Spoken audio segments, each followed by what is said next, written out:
오늘 아침 시간에도 우리가 보았던 것처럼 에릭 프로드라고 하는 사람이 인생의 모습이, 인간의 그 종류가 존재형이 있고 소유형이 있다. 그래서 인생은 존재냐, 소유냐, 존재이냐, 이런 질문을 던져드렸죠. 제가 생각할 때는 인간이라는 어떤 부류가 존재형이 있고 소유형이 굳이 따로 있다고 보지는 않습니다. 왜냐하면 내가 무엇을 소유했느냐에 따라서 내가 어떤 존재로 살아가게 되는가 하는 것이 결정이 나기 때문에 과연 내가 무엇을 가지고 사는가가 나의 삶의 존재 가치에 결정적으로 영향을 끼친다라고 믿기 때문에 그렇습니다. 우리가 인생을 살아갈 때에 뭘 가지고 살아가죠. 여러분은 뭘 가지고 살아가십니까? 눈에 보여지는 것들은 잘 압니다. 그렇죠? 여러분 뭐 있죠? 집에 여러분 소유하고 있는 게, 여러분이 지금 인생을 살면서 늘 가지고 있는 것이 뭡니까? 가장 첫 번째로 늘 갖고 다니는 게 없습니까? 예, 휴대폰도 있고 또 늘 갖고 있는 거 뭡니까? 옷을 입고 있습니다. 예, 늘 옷도 입고 또 늘 뭘 차고 다니는 거 있지 않습니까? 옛날 같으면 시계 같은 거, 요즘 핸드폰에 다 시계가 있어서 안 쓴다고 하는데 시계가 있죠. 예, 저도 뭐 자주 쓰지는 않습니다만 한 번씩 시계를 차기도 하고 또 뭘 가지고 살아갑니까? 차도 있지 않습니까? 예, 또 집에는 좀 많죠. 여러 가지 세탁기도 있고 전자레인지도 있고.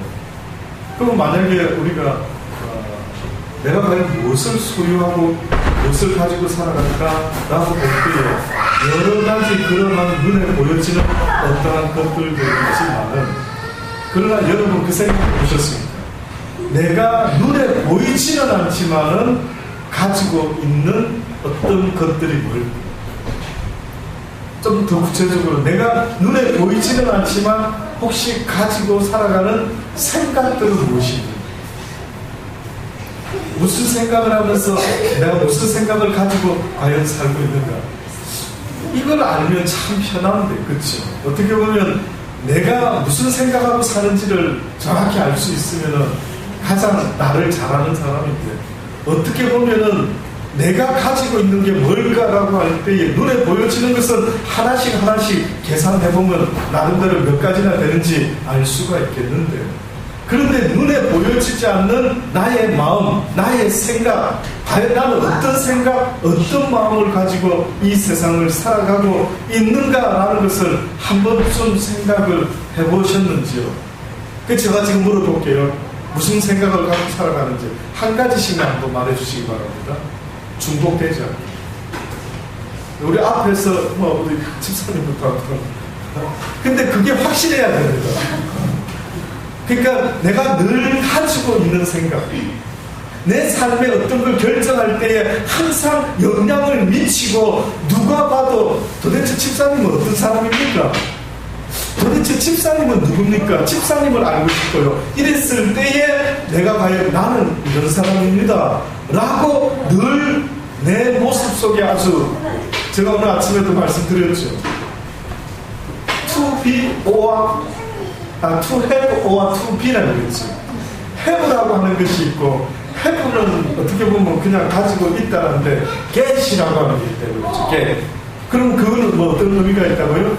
손끝에다가 꼬맨다. 내가 이것을 가지고 있는 정도가 아니라 내 손에 실로 이렇게 꾸며버린다. 이게. 그럼 이게 내 몸하고 완전히 하나가 되어버린다.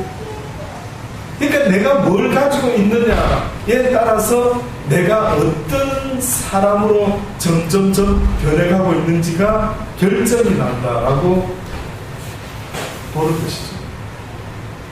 자, 한 가지씩만 말씀한다면, 집사님 어떤 생각을 갖고 사십니까? 항상 평안을 추구하고 있습니다. 평안을 추구합니다. 내가 이 평안을 깨는 일에 있어서는 나는 절대 용납할 수가 없다.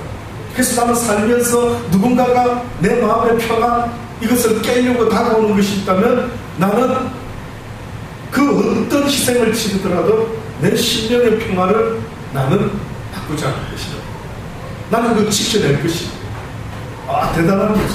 어떻게 보면 하나님이 지금 우리에게 말씀해 주고 있는 가장 중요한 것, 네 마음의 성을 빼앗기지 말아라 했는데 그 마음의 성이 무엇이 있길래 주의 말씀을 통하여 내가 얻게 되는 평화가 있다라고 아침에도 말씀을 드렸죠.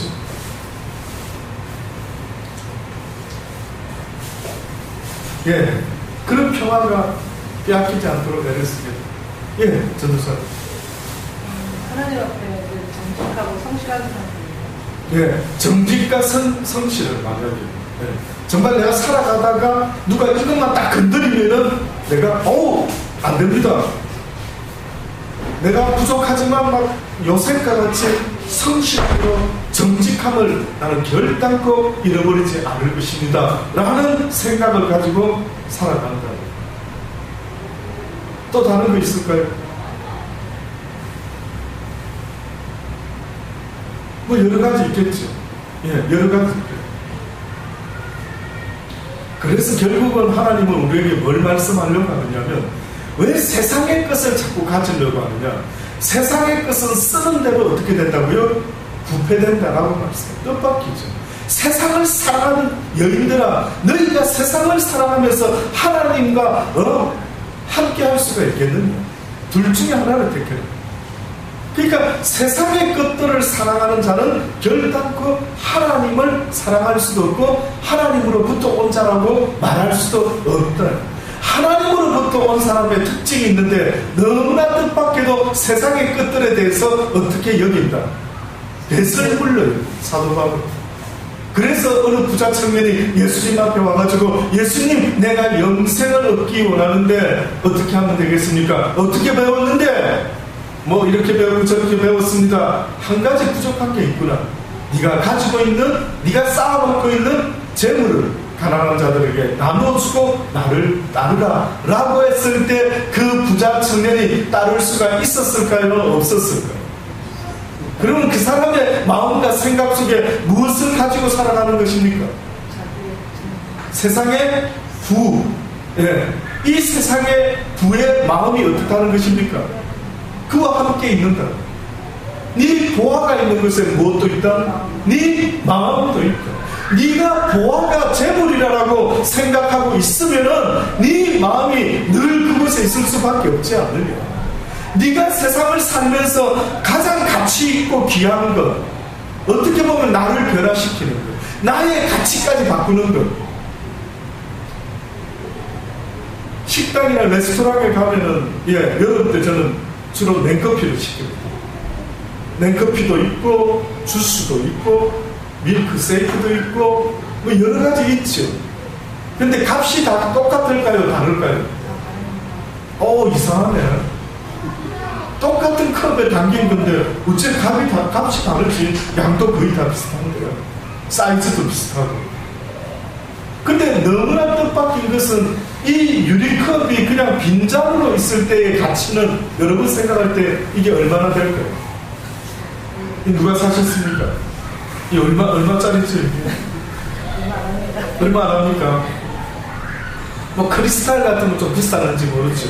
예. 그 만약에 일반 유리컵이라면 이 가치는 보통 경우에 막 그냥 비싸봤자 막 만 원이나 하려고요. 예. 그런데 만약에 여기다가 아주 오래 묵은 프랑스제 값비싼 포도주를 담았습니다. 그러면 이 한 잔의 가치는 여러분 생각할 때 얼마일 것 같습니다? 저는 잘은 모르는데 어떤 포도주는 한 병에 집사님 몇 천만 원까지 있습니까? 와. 혹시 드셔보셨습니까? 구경만 했습니다. 와. 저도 한번 구경이라도 한번 해봤어요. 도대체 그 무슨 맛이길래 한 병에 몇 천만 원을 합니까? 이런 일이 있습니까? 마시는 걸로 한 병에 몇 천만 원을 투자할 수 있다는 거 참 대단한 매력이 있죠. 이 부가주는 대단한 근데 그 가치가 똑같은 병인데도 똑같은 포도주인데도 몇 년씩이냐에 따라서 그 병 속에 담겨있는 내용 때문에 그 병값은 더불어서 가치가 엄청 올라가지 않습니다. 이거는 너무나 알기 쉽죠. 너무나 이해하기 쉽죠.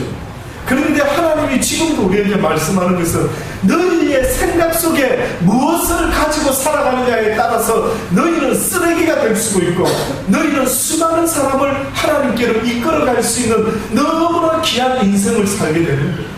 과연 여러분은 내 인생이 값지기를 원합니까? 내 인생이 그저 쓰레기 같은 있으나 마나 어느 곳에 가도 만 당신 같은 사람은 있어도 그만 없어도 그만일 수도 있겠지만 하나님이 원하는 모습은 그게 아닌 것입니다. 값진 가치가 있기를 원한다. 그래서 한 영혼을 천하보다도 귀하게 여기신다라고 하셨을 때 그 영혼의 가치가 어떻게 보면은 어떤 생각을 담고 있느냐에 따라 달라집니다. 주님이 말한 영혼의 가치는 죄송한데 뭔지 아십니까? 똑같았던 게 아닙니다. 잃어버린 한 영혼을 어떻게 보신다고요? 천하보다. 그 말은 원래 내 것인데, 원래 내 백성인데, 원래 나의 백성인데, 나 하나님의 자녀인데, 그가 혹시나 딴 길로 가게 됐을 때 너무나 귀한 영혼입니다. 우체처를 결국은 하나님의 자녀의 가치를 말합니다. 여러분 내 자녀가 귀합니까? 내 옆집 자녀가 귀합니까? 옆집 애는 공부 잘하는데 점수가 좀 바꿔도 안 되는 막 그냥 속썩이는 자식 딱 봐가지고 요놈은 옆집하고 좀 바꿔야 되겠다. 예, 바꿀 수만 있으면 바꾸면 좋겠는데 안 바꾸는 이유가 뭡니까? 바꿀 수가 없는 이유는 이놈이 내 아들이기, 내 자식이기 때문에 그렇죠. 그래서 하나님도 뭐라 하시냐면 너희는 내 백성이다. 오늘날 내가 너희를 너희가 나를 먼저 사랑한 것이 아니라 내가 너를 먼저 사랑할 수밖에 없었는데 왜냐하면 너희는 나의 자녀이다. 그러니까 많은 사람이 뭘 잘 모르는 게 예수 그리스도께서 모든 인류를 위하여 십자가에 죽어주셨습니다라고 했을 때 좀 더 좁혀서 생각을 하게 되면 어떤 의미까지 있느냐 하면은요, 하나님이 희생하신 것은, 예수님이 희생하신 것은 사실은 누구 때문에 1차적으로 희생했다고요? 저의 백성의 죄를 위하여. 예수 이름 뜻이 뭡니까? 예수 이름 뜻이 누구를 예수라는 이름 이 두 자의 뜻은 저희 백성의 죄를 구원할 자로 보냈다라는 거예요.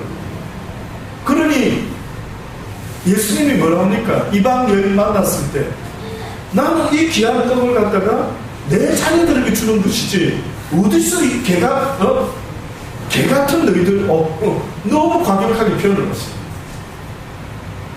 나는 너희들한테 이 귀한 진리의 말씀을 전해주러 온 거 아니야.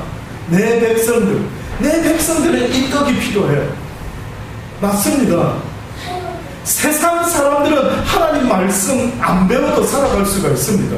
세상 것으로 기뻐하고 즐거워하는 듯이 흉내내다가 실제로는 기쁘지도 않는데, 우리가 금요일날 위선에 대해서 배웠죠. 아비암의 위선.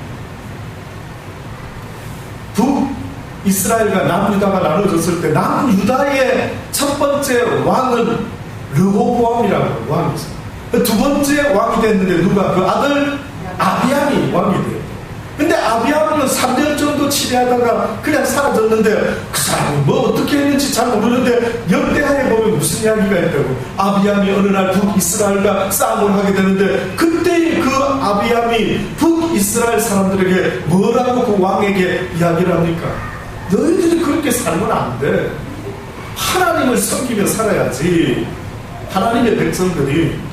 그러면서 우리 예루살렘, 우리 유다에서는 이렇게 제사장들도 있고 이렇게 하나님께 번제를 드리고 예배를 드리는데 너희들은 그게 뭐냐? 왜 내려오지도 않고 왜 거기서 산당을 지어가지고 그냥 거기서 금송아지 만들고 거기서 그냥 우상을 숭배하고 그렇게 살면 안 되는 거야 하면서 아비암이 인생 그렇게 살지 마라 라고 막 큰 소리 치지 않습니까?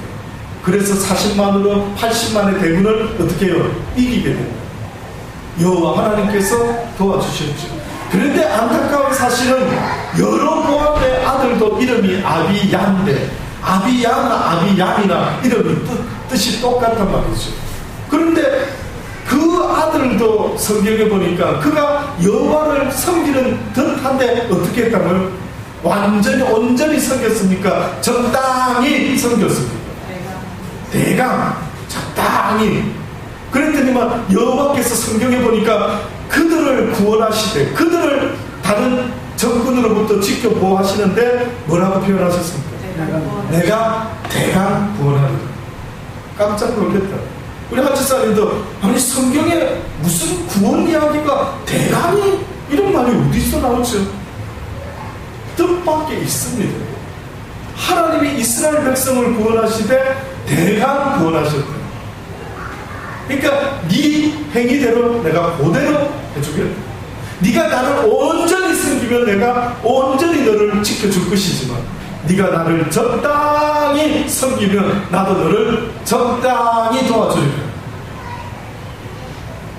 그러니까 어떤 사람은 어느 때는 막 좋아서 땡큐 갓 하다가 또 어느 때는 막 곤두박질 치고 목사님 도대체 왜 하나님은 이렇게 나를 계속 좋은 일로 인도해 주시지 않고 왜 이렇게 곤두박질 치게 하실까요? 라고 할 때에 성경이 지금 계속 창세기부터 지금 이 2012년 8월 9월 이 시간까지 뭘 말하는지 아십니까? 하나님은 딱 변함없는 주제가 하나밖에 없습니다. 뭡니까? 뭘 것 같습니까? 너희가 다윗과 같이 마음을 다하여 나의 모든 규례와 율법을 지켜 행하면 내가 결단코 왕위를 너희에게서 내가 빼앗지 아니하리라. 근데 다윗과 같이 못하는 자들에게는 꼭 성경에 열왕기 상하, 역대 상하 보면 무슨 표현을 늘 쓰는 줄 아십니까? 너희가 다윗과 같이 행하지 않고 누구와 같이? 여로보암 왕과 같이 행하였구나. 그러니까 여로보암의 죄를 그대로 똑같이 하고 있구나. 그랬어요. 제가 이렇게 성경을 어느 날 보다가 너무 놀랬던 게 이겁니다. 야, 우리는 나한테 내 인생에게 있어지는 어떤 놀라운 일들을 보면서 이게 원인이 뭘까? 내가 저 인간을 잘못 만나서 그런 거 아니야? 내가 대한민국에 살다 보니까 내가 호주에서 사는 것이 나은 게 아니야? 혹은 뭐 내가 미국 가서 살아볼까? 어떨까? 이렇게 내 인생의 어려운 문제를 어떻게 비켜나가고 해결해 볼 것인가를 막 고민하고 생각을 하더라고요. 근데 하나님은 딱 한마디밖에 안 하십니다. 네가 무엇과 같이 행하면 다윗과 같이 행하면 너의 길이 형통할 것이고 네가 여로보암과 같이 행하면 너의 길이 망하게 될 것이다. 성경 다시 읽어보십시오. 계속 이 말만 하고 계십니다. 계속 이 말씀을 하고. 근데 신약 성경에 넘어와서 좀 더 구체적으로 예수님이 하시는 말씀이 있지. 모든 율법과 온 선지자의 강령이 무엇이다고 딱 한마디로 말씀하시는데 뭐라고요? 주 너의 하나님을 사랑하고 내 이웃은 내 몸과 같이 사랑하고. 이 두 가지의 온 율법과 선지자의 강령이 다 들어있고 기록된 율법의 말씀도 그 이야기를 하고 있고 그 시대마다 주의 선지자, 주의 종들을 보내어서 내가 선포했던 모든 이야기도 하나님을 사랑하고 내 이웃을 사랑해야만 된다라고 하는 이 두 가지 외에는 그 어떤 의미도 없습니다. 그럼 또다시 이제 구체적으로 생각을 해봅니다. 하나님을 사랑한다라는 것이 뭘까요? 내가 하나님을 사랑한다라는 것을 표현하고 싶은데 주님 내 마음 아시죠? I love you 하고 싶은데 하나님을 보시고 me too 이렇게 하셔야 되는데 네가 나 사랑하는지 나 모르겠는데 와닿지가 않는데 어느 때 그러실까요? 예, 말씀을 지켜 행하는지 말씀대로 순종하는 자를 네가 나를 사랑하는 줄 내가 네 마음을 보았고. 자, 그렇게 말씀을 순종하는 걸 보고 근데 성경에 보면은 말씀을 다 순종할 수 있는 자가 있을까요, 없을까요? 다윗이 다 순종했습니까, 못했습니까? 딱 한 가지 바세바 때문에 그가 실수했다고 성경도 그렇게 지적을 했죠. 예. 다 지킬 수는 없는데 그러면 다 못 지킨다라고 할지라도 과연 하나님이 우리에게 요구하는 자세는 어떤 거예요? 온전하게 쫓아가려고 하는 자세. 예, 하나님의 말씀을 온전히 지킬 수는 없을지라도 그 온전히 지켜야만 하는 것이 내 인생의 뭐가 되어야 된다? 목표가 됩니다. 그래서 주님이 또 다른 각도에서 물어봅니다. 네가 뭐 때문에 슬퍼하지? 네 인생에 있어서 무엇이 너를 가장 슬프게 하는 것이지? 이렇게 물어보시죠. 그럼 여러분 생각할 때 내 인생에 있어서 내가 가장 슬펐던 적이 어느 때였는가? 한번 생각해 보십시오. 어느 때 슬픕니까? 누가 돌아가셨어요? 나하고 가까운 사람이 죽게 되었을 때 가장 슬펐던, 맞습니까?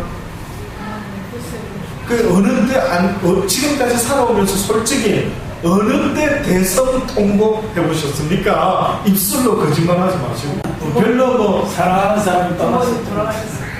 네, 막 자꾸 그냥 희망사항 이야기하지 마시고 실제를 제가 여쭤보는 거예요. 희망은 예를 들어서 사단도 귀신도 하나님에 대해서 여호와에 대해서 어떻게 한다고요? 잘 알고 떠든다고 했습니다. 누가 그거 말합니까? 실제를 내가 무슨 생각을 가지고 내 믿음이 날마다 어떠한지를 말씀에 비춰봐라고 성경이 우리한테 이야기하고 있는데 여러분 한 번씩 비춰보는 거예요. 내가 어떤 믿음을 갖고 있는지 좀 확인하고 싶지 않습니까? 그래서 하나님이 이스라엘 백성들을 광야에서 이끌어갈 때 저들이 그렇게 놀라운 기적을 보고 이집트에서 나왔을 때 오 하나님 나의 구원자 되시는 주여 하고 그냥 미리암도 춤을 추고 난리를 쳤단 말이죠. 그래서 하나님이 정말로 그들이 나를 대하는 마음이 어느 환경에도 변함이 있나 없나를 보려고 그 이스라엘 백성들에게 광야에서 어떤 일을 만드셨습니까? 때로는 물이 없어서, 때로는 좀 먹을 것이 좀 충분하지 않고 고기가 좀 없는 듯 했을 때 쉽게 말해보면 인생의 어려움을 내버려 두셨대요. 근데 성경에 보니까 그걸 뭐라고 표현했느냐면 그들의 마음을 낮추어서 어떠한지를 보기를 원했다. 이스라엘 백성을 하나님이 낮추기를 원했답니다. 뭔가 겸손하고 뭔가 하나님의 나라에 들어갈 만한 그런 하나님의 백성의 모습으로 그들의 마음 상태를 그들이 가지고 있는 생각과 마음을 하나님이 기뻐하는 것으로 아마 바꿔보려고 무더기도 낮추고 또 낮추어 보셨던 말이에요. 그래서 어느 날 한번 체크를 해보려고 딱 하셨는데 그들이 물이 없을 때마다 먹을 것이 부족하다 느낄 때마다 고기를 먹고 싶다 할 때마다 그들이 어떻게 반응했습니까? 예, 막 불평불만을 하면서 야 모세야 우리가 여기까지 와서 죽어야 되냐? 네가 우리를 죽이려고 여기까지 끌고 왔어? 라고 하면서 그들의 진짜 믿음이 어느 때 나타났습니까? 평화로울 때, 매출하게 만나 있을 때였습니까? 그것이 부족할 때였습니다. 믿음은 어느 때 써먹는 겁니까? 평화로울 때 써먹을 수 있을까요? 내 인생에 폭풍과 어려움이 있을 때 써먹을 수 있는 게 믿음입니다. 믿음은 어려울 때 써먹는 겁니다. 믿음은 어디 뒀다가 장롱에 넣어놨다가 언제 써먹어야 되느냐 하면은 잔치 때 넣어놨던 좋은 그릇 꺼내가지고 잔치 때 쓰지요. 맞습니까? 그러면 믿음이라는 것은 어떤 면에서는 어느 때 필요합니까? 라고 하면 아브라함에게 네가 본토 친척 아비의 집을 떠나 내가 내게 지시할 땅으로 가라. 네가 비록 갈 바를 알지 못하지만 날마다 나 여호와가 너를 인도할 것이니 네가 믿고 일단은 네 본토 친척 아비 집을 떠나 나와라 할 때에 필요로 하는 것이 있다면 뭐라고요? 믿음이 그때 필요합니다. 도무지 상식 밖으로 이해가 안 될 때. 그래서 믿음의 길이 넓은 길이다 좁은 길이라고 성경이 말합니다. 좁은 길. 그래서 좁은 길입니다. 누구나가 상식적이면은 그렇게 고민할 게 뭐가 있습니까? 많은 사람이 믿음의 이야기할 때 상식을 말하는 사람들이 있어요. 죄송한데 성경은 상식을 가지고 이해할 수 있는 내용이 아닙니다. 성경은 믿음으로 말미암아 믿음에 이르게 하는 지식이 있는 진리의 책이지, 상식으로 이해했다가 상식으로 모든 것이 해결되는 책이 아닙니다.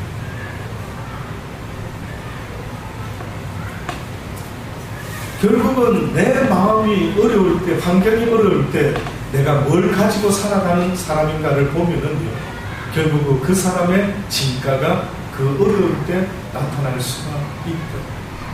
그러니 많은 젊은이들이요, 아이폰 좋은 거 갖고 싶고, 컴퓨터 멋진 거 갖고 싶고, 연극 멋있는 거 뭐 보고 싶고, 하고 싶고. 근데 한 번씩 제가 안타깝게 느끼는 거는, 과연 그들의 영혼을, 그 영혼이 갖고 있어야 되는 그것을 과연 가지고 있는 거예요. 그걸 가지고 있는 거죠. 그래서 내가 어떤 생각을 가지고 살아가느냐는 여러분이 자녀를 키워보면 아시죠. 내 자녀가 어떤 생각에 영향을 받고 살아간다라고 할 때에 그 생각이 내 아들, 내 딸의 모든 인생을 맞바꾸고 있지 않습니까? 잘못된 생각 하나로 내 자녀들이 죽어나가는 일들이 얼마나 많습니까? 그래서 잘못된 책 하나 읽다가 옛날에 공산주의 사상가가 된 사람이 얼마나 많습니까? 무섭죠? 생각의 무서움을 한번 겪어보셨습니까? 나쁜 생각의 그 누룩과 같은 아주 독소가 우리 육신도 나쁜 음식을 먹으면 엄청나게 해를 받는 것처럼 우리 영혼에 잘못된 생각을 듣고 잘못된 사람의 말을 듣고 있다 보면은 내 영혼이 어마어마하게 문제가 발생되고 있는 것을 좀 느낄 수 있으면 좋은데, 이걸 어떻게 느끼게 해줄지가 저 개인적으로 고민입니다.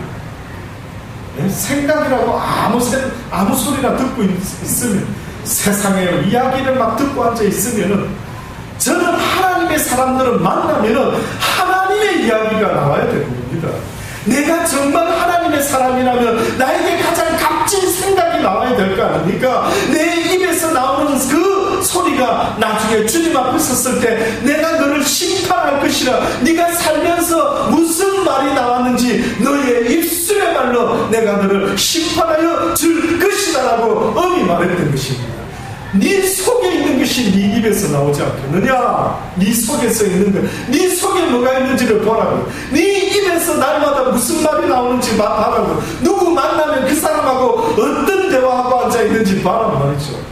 예, 물론 뭐 직업상 여러 가지 이야기는 할 수가 있습니다. 그러나 사도 바울에게도 말했던 것처럼 우리가 때를 얻든지 못 얻든지 하나님의 사람에게 있어서 가장 빅세일은 뭡니까? 복음이 진리의 말씀. 내 삶의 영혼을 통해서 내 삶의 모든 가치를 바꿀 수 있는 어마어마한 것. 여러분이 그 진리를 가슴에 품으면 오늘 성경에 뭐라고 이야기합니까? 오늘 아침에 말씀해 보았죠. 너희가 내 안에 가고 내 말이 너희 안에 가면 무엇이든지 원하는 대로 구하라. 그리하면 이루리라. 어마어마하죠. 내 말이 네 안에 거할 수만 있다면 이거 어떻게 하면 되는 겁니까? 어떻게 하나님의 말씀이 내 속에 거할 수 있도록 만들 수가 있을까요? 하나님의 말씀을 듣고 먼저는 무엇으로 반응이 되어야 되느냐 하면은요, 성결함으로, 회개함으로. 말씀을 들었을 때 어떤 일이 먼저 우선이 되어야 되냐면, 주의 성령이 그렇게 하군요. 나에게 임하여 주옵소서. 나도 주와 하나 되기를 원합니다. 이것도 중요하지만 하나님이 하나 되기를, 성령이 하나 되기를 원하는데도 할 수 없는 것이 있어요. 그래서 성령이 우리한테 요구합니다. 내가 너 안에 들어가기를 원하는데 먼저 네가 해야 될 게 하나 있다. 그게 뭔지 아십니까? 회개, 또다시 말하면 입술로만 회개를 말할까요? 회개의 열매를 맺으라고 세례 요한이 말했던 것처럼 말로만 회개하지 말고 회개에 합당한 열매를 맺으라. 삭개오 집에 갔더니만 삭개오가 갑자기 뭐라고 이야기합니까? 내가 네 것을 토색한 것이 있으면 다 사대나 갚겠다. 갚겠다. 말로만이 아니라 모든 걸 정리를 해라. 그러니 결국은 주의 여기 내게 오고 싶어도 올 수 없는 것은 내 속에 더러움이 있기 때문에 올 수가 없는 거예요. 어떤 사람은 자꾸만 나도 막 저 사람같이 주님과 막 교통이 되고 주님과 대화가 되고 주님과 하나 되어서 엘롯과 같이 살아가고 싶어요 라고 말하는데 먼저는 할 것을 해라라고 성경이 말하지 않느냐. 네 마음과 생각으로 지은 죄까지 회개해라 합니다. 뜻밖에도 하나님 나 그렇게 저 사람보다 그래 악하지 않는 것 같은데요 라고 하는데, 여러분 겉으로 짓지 않으려고 하는 죄도 있겠지만 네 마음의 생각이 뭐라고요?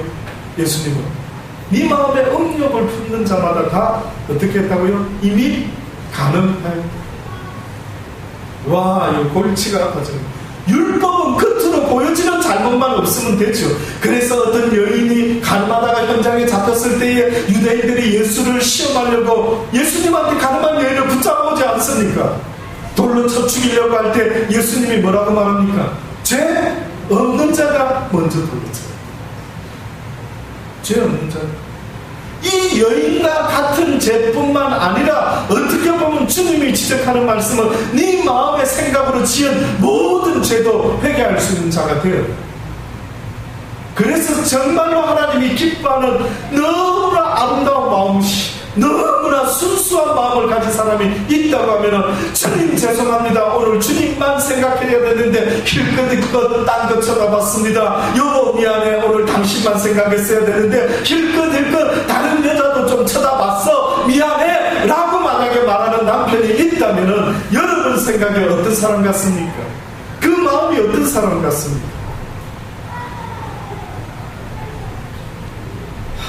하나님이 원하는 사람이 있다면, 하나님이 원하는 사람이 있다면 네가 짓지도 않은 죄 때문에 네가 그들을 위하여 애통함으로 기도하고 있으니 사랑하는 자여, 복된 자여, 내가 너의 기도를 잊지 않으리. 고맙다. 내가 해야 될 일인데 네가 해주고 있어. 너무 고맙다. 예수 믿는 기회가 주어졌을 때 오늘 밤이라도 여러분의 영혼이 하나님이 부르시는 그분 앞에 서서요. 분명히 그 주님은 물어보실 거예요. 네가 이 땅에 있는 동안에 무엇을 하며 살아가 왔느냐라고 분명히 물어보실 거예요. 그래서 성경에 계속 달란트 비유를 할 때에 어느 주인, 어느 임금이 먼 길을 떠나면서 잠깐 맡겨라. 자, 종들아, 내가 없는 동안에, 내가 먼 길 떠나 있는 동안에 내가 너희들에게 5달란트, 2달란트, 1달란트를 맡겨주노라. 이제 너희의 인생을 아주 유익되게 내가 나중에 왔을 때 내가 원했던 그것을 남길 수 있는 아름답고 복된 삶이 되기를 원한다 하고 주인이 길을 떠났다고 말했죠. 성경에 보니까 주인이 돌아왔습니까? 주인이 돌아왔지. 왔을 때 주인하고 종들이 뭐 했습니까? 잔치하고 놀았습니까? 그동안에 네가 가지고 있는 것으로 어떠한 결과를 만들었는지 어떻게 하자고요? 셈하자. 확인 좀 하자.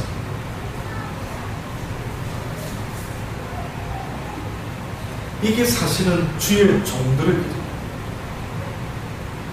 성경에는 어떻게 보면 주의 종에 대해서 써놓은 이야기가 있고 일반 주의 양들에 대해서 써놓은 이야기가 있고, 베드로가 주의 양이라고 말해야 될까요? 베드로는 주의 종이라 말해야 될까요? 주의 종. 그러면 주의 종의 역할과 양의 역할이 비슷한 것도 있을 수도 있지만 궁극적으로 주님이 맡긴 달란트의 양이 역할이 같을까요? 다를까요? 다릅니다. 그래서 성경을 읽으실 때 종 이야기가 나오면 그것은 난지 아니면 이 땅에서 주의 종이라는 이름을 앞에다 가지고 살아가는 사람들에 대한 것인지를 이렇게 한번 분별하면서 읽어보시면 도움이 됩니다. 주의 종들에게도 그러한 것이 미션이 있지만 주의 백성들에게는 무슨 미션이 있습니까? 오늘 우리가 뭐라고 읽었습니까? 너희가 여호와를 사랑해야 되는데 주의 종은 안 돼도 좋은데 너희가 여호와를 사랑하면서 살아야 되는데 너희가 마음에 나 여호와보다 하나님의 진리를 사랑하는 것보다 거짓 것으로 받고 피조물을 조물 주보다 더 경배하고 섬기고 있구나. 주는 곧 영원히 찬송할 이신데 이를 인하여 하나님께서 저희를 부끄러운 욕심에 어떻게 해요? 내버려 두고 마셨다라고 이야기를 하고 있습니다. 그러시면서 구체적으로 곧 모든 불의, 옳지 않는 정의롭죠. 예수 그리스도를 뭐라고 부른다고요? 의인이라고 부르죠. 의인. 불의라고 말하는 것은 다시 말해서 의롭지 않는 세상의 모든 하나님을 알지 못하는 자들의 모습을 성경은 불의한 자들이다 라고 그렇게 불의, 수학, 탐욕, 악의가 가득한 자요, 시기, 살인, 분쟁, 사기, 악독이 가득한 자요, 수근수근하는 자요, 비방하는 자요, 하나님의 미워하시는 자요, 능력하는 자요, 교만한 자요, 자랑하는 자요, 악을 도모하는 자요, 부모를 거역한 자요, 우매한 자요, 배약한 자요, 무정한 자요, 무자비한 자요. 저희가 이 같은 일을 행하는 자는 사령에 해당한다고 하나님의 정하심을 알고도 자기들만 행할 뿐만 아니라 또한 그 일을 행하는 자를 옳다 하는 그러니 네. 어떠한 주의 종은 주께서 부르신 자들이 그 길을 가면 되는데 가장 먼저는 누가 구원을 받아야 된다고요? 나와 그 다음 순서가 있다면 내 가족이 구원을 받아요. 먼저는 너와 네 가정이 구원을 받아요. 네. 그런데 어떤 경우에는 주의 종을 한다라고 할 때 그게 무슨 의미입니까? 그 사람한테 만약에 집안에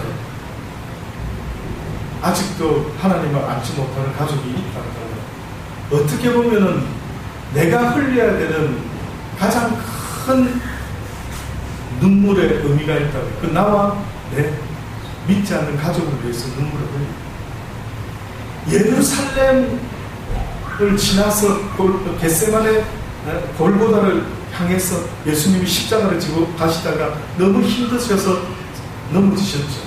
그랬더니만 예루살렘의 여인들이 그 예수님을 좀 아는 여인들이 어떻게 했습니까? 울었습니다. 눈물을 절절절절 흘렸습니다. 저 어려운 사람은 무슨 잘못을 했다고 저렇게 눈물을 흘려. 그때 주님이 너무나 놀라운 말씀을 하셨죠. 여인들아, 예루살렘의 여인들, 나는 너희들 때문에 지금 이 십자가를 이렇게 지고 가는데 너무나 안타까운 것은 너희의 영혼과 네 가족의 영혼과 이 땅의 하나님의 모든 백성과 또한 하나님을 원하는 모든 믿음의 자손들에게 구원을 주기 위해서 내가 이 십자가의 길을 걸어가고 있는데 지금 너희가 나를 향해서 불쌍하다고 눈물을 흘리고 있으니 너무나 안타깝다. 네가 아직도 내가 십자가를 지고 가는 그 의도를 어찌 모르니 어찌하노죠. 너무 안타까우시고 주님이 너무 안타깝게 여기고 지금 우리 시대에도 누가 하나님을 아느냐, 누가 주의 마음을 가지고 주를 가리키는 자가 있느냐라고 물어보실 때에 누구이니까? 누가 아버지의 마음에 합당한 자니까? 예? 어떻게 주를 배우셨습니까? 이때까지 교회 왜 다니는데요?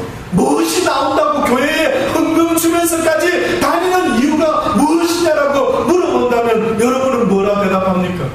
무엇 때문에 교회 다니는데요? 집에 있으면 심심하니까 막 그냥 친목회 모임처럼 교회 나오는 사람도 있고 그냥 막 적당히 좋은 이야기 들으면서 친목회 모임을 하는 재미가 있지 않습니까? 라고 솔직하게 말해야 될 거 아닙니까?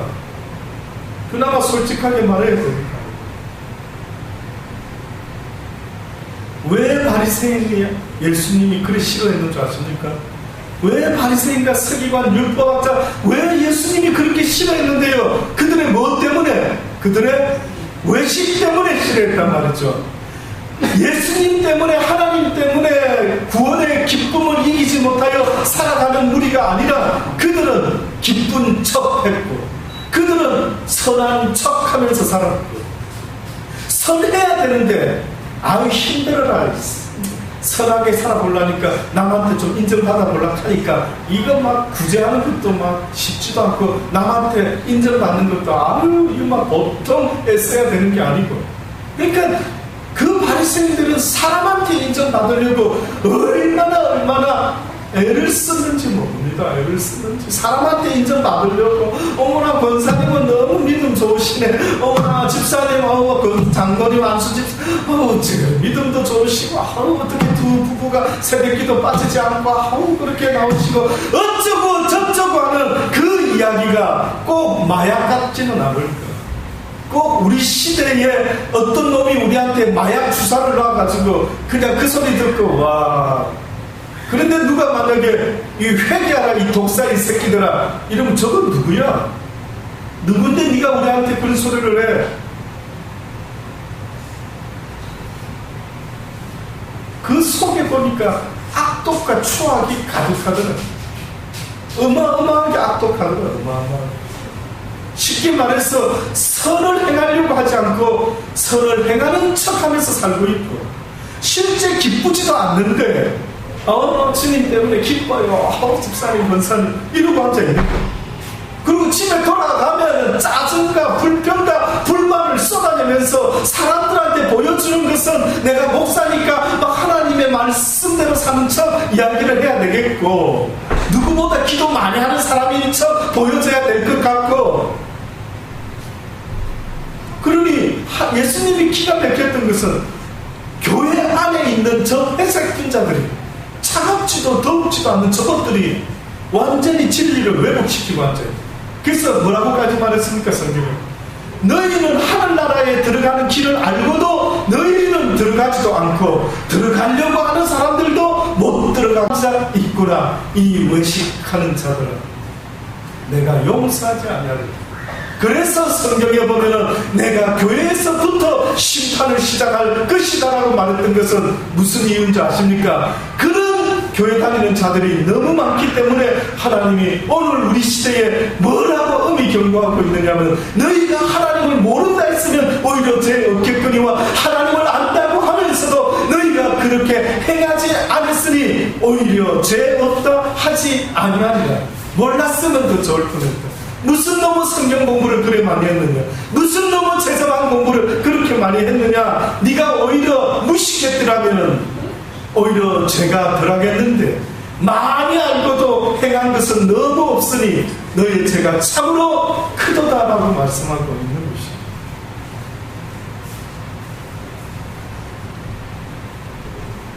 어찌하면 좋습니다. 소돔과 고모라 같은 그 큰 성이 부산보다 컸는지 적었는지 저는 잘은 모르겠는데 그 성이 의인 몇 명이 없었어요. 의인만 있었어요. 하나님을 제대로 믿는 사람만 있으면 역사하는 힘이 있기 때문에 하나님은 소망을 주십니다. 저가 있기 때문에 저 딸이 있기 때문에 저 아들이 저기 살고 있기 때문에 저곳에서는 언젠가 소망을 볼 수가 있겠죠. 근데 아무도 없는 겁니다. 그 누구도 다윗과 같이 내 마음에 합한 자가 없구나 라고 할 때에 내가 저들을 심판하리라. 가장 슬픈 것은 어둠의 세력이 관영한 것도 있지만 하나님 편에서는 그 어둠을 이길 수 있는 조그마한 불씨 하나만 있었어도 내가 저들을 용서하였겠는데 모든 불씨가 꺼져버린 거죠. 그러니 저는 여러분이 그 불씨를 가슴에 품고 살아가는 복된 하나님의 사람들이 다 되시기를 주의 이름으로 축원합니다. 그 진리가 얼마나 값진지 나의 가치를 완전히 바꾸고 내 생각과 모든 쓸데없는 것들을 이길 수 있는 유일한 힘은요, 내가 악은 미워하고 무엇을 사모해가고요, 주의 선언, 주의 말씀은 내가 날마다 사모하라. 어제 먹었다고 끝나는 게 아닙니다. 죄송한데 여기에 논리 속에도 육을 갖고 있기 때문에 뭐라고 말씀하냐면 날마다 내게 나와 내게 배워라. 날마다 네 영혼의 양식을 먹으면서 살아야만 한다. 오늘 하루 한 끼 건너뛰면 배가 고플까요? 안 고플까요? 안 고픕니까? 그럼 두 끼 굶으면 어떠세요? 세 끼 굶으면 어마어마하게. 근데 여러분 생각해 보셨어요?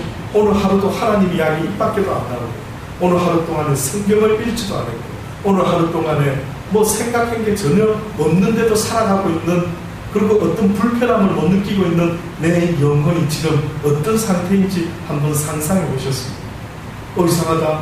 육은 배고프면 느낌이 바로바로 오는데 내 영혼은 하나님의 말씀을 오늘도 건너뛰고 또 내일도 건너뛰고 계속 일주일에 딱 한 번 교회 와서 말씀 듣는 거 말고는 하나님 하자 예수 옛자도 나하고 상관이 있었던 날이 없었는데도 별로 아쉬운 것도 없고 그냥 먹을 거 입을 거 있어서 살아갈 수 있다고 한다면 과연 나는 지금 무엇을 가지고 살아가는 사람의 존재, 여러분의 소유가 곧 여러분의 존재의 의미를 바꾼다라는 사실을 잊지 마시고 하나님의 말씀을 받은 자, 그 자가 신이다라고까지 주님은 말씀하시고 저는 여러분의 신의 아들로서 신의 딸로서 이 땅에 잃어버린 아담의 권능을 회복할 수 있는 복된 하나님의 사람들이 되시기를 주의 이름으로 축원합니다. 기도하시겠습니다.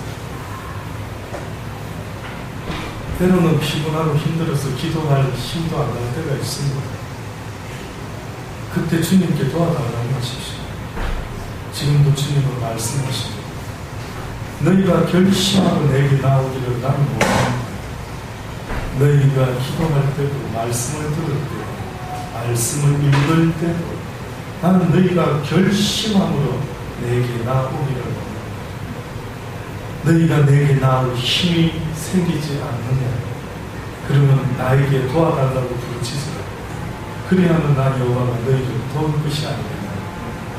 어찌하여 나의 이름을 부를 수 없을 정도로 너희가 그렇게 낙심함으로 앉아있느냐라고 주님은 지금도 말씀하고 계십니다. 그 주의 음성이 여러분의 말씀 속에, 심령 속에 들려지기를 바랍니다. 내 영혼이 지금 어떤 것을 가지고 살아가고 있는지, 그래서 내가 어느 때 화를 내고, 그래서 내가 어느 때 기뻐하고 즐거워하는지를 날마다 보실 수 있게 되기를 주의 말씀으로 비춰볼 수 있기를 바랍니다. 이 시간에 기도하는 시간도 주의 성령의 도움으로 기도할 수 있게 되기를 하나님 이 시간에 저희들이 기도하고